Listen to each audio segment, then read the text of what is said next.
सारे दोस्त यहाँ पे मौजूद हैं। फारूक साहब जी जी, कैसा लग रहा है? वैसे हम तो खैर पहली दफ़ा आए हैं, मैं कयूम शाह साहब और एहसान साहब, आप तो पहले भी आ चुके हैं एहसान साहब के साथ। क्या कहते हैं, कैसी जगह है और आपकी वैसे क्या आपके जहन में क्या इमेजिनेशन है, क्या होता होगा यहाँ पे, ये गार क्यों बनाए हुए होंगे? डॉक्टर साहब इसमें ना दो एस्पेक्ट हैं। वो एस्पेक्ट्स हैं कि एक तो ये कि फिजिकली यहाँ पे बहुत ज़्यादा सुकून है, बेइंतहा सुकून है।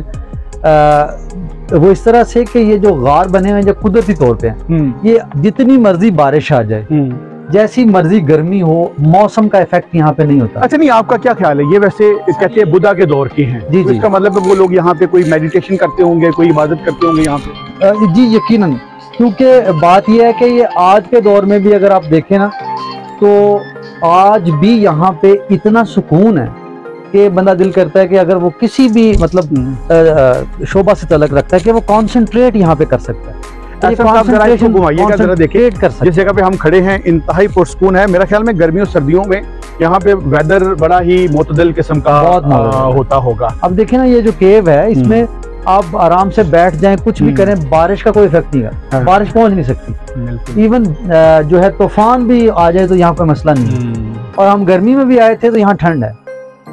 इसका मतलब है जब वो सिविलाइजेशन कहीं आसपास होती होगी, वो लोग यहाँ पे आसपास रहते होंगे और ये गारों में वो अपनी इबादत के लिए, मेडिटेशन के लिए शायद वो आते होंगे, इसीलिए वो ये नीचे गार बने हुए हैं। लेकिन चलें कोई लोकल लोगों से पूछते हैं कि उनका क्या कॉन्सेप्ट है। अच्छा, मेरा ख्याल है कि ये देखें ना, एहसान साहब जरा दिखाएं, ये जो यहाँ पे नजर आ रही हैं जड़ें, ये देखें ऊपर सारा दरख्त है, नीचे जड़ें। इसका मतलब यहाँ पे पहले पहाड़ होता होगा और पहाड़ फिर with the passage of time नीचे गिरा है, तो ये जड़ें अब उनकी जो है वो यहाँ पे नेकेड हो गई है। नहीं, ये डॉक्टर साहब इसका तस्वर ये है कि ये इसको बरगद का या बोर्ड का दरख्त कहते हैं। जी जी। इसकी खूबी ये है कि ये एक जगह जहाँ इसकी जड़ होती है ना, उससे ये फैलता है। तो कुदरत ने इसके अंदर ये क्वालिटी रखी है कि ये जितना फैलता है ना, इसके तने से फिर जड़ें गिरती हैं नीचे की तरफ, वो उसका सहारा देती हैं, तना फिर और आगे बढ़ता है। और अगर वो इसी तरह 5 नहीं, ये तो हैंगिंग है ना, ये तो हैंगिंग नहीं सर, क्योंकि हमारे गांव में भी थी ना, तो वो उसका तना अगर बहुत आगे चला जाए ना, कोई 15-20 फुट, तो फिर आगे जाके वो अपनी जड़ें नीचे फेंकता है, सपोर्ट करती हैं।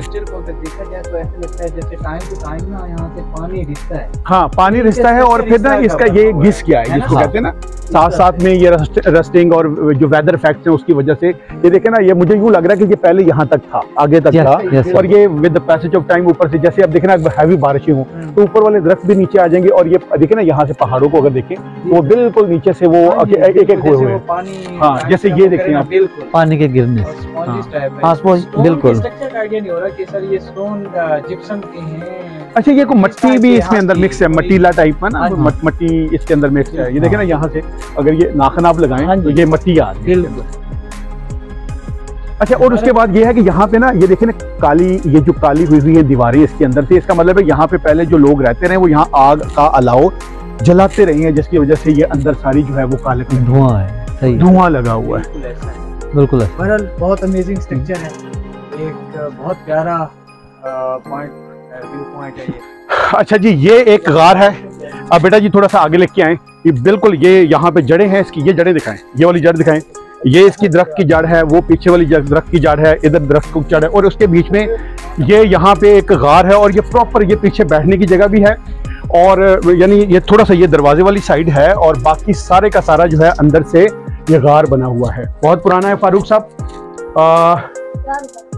तकरीबन 4000 साल। ये बच्चा जो है वो हमारा गाइड है, वो हमें बता रहा है कि 4000 साल पुराना जो है वो गार है।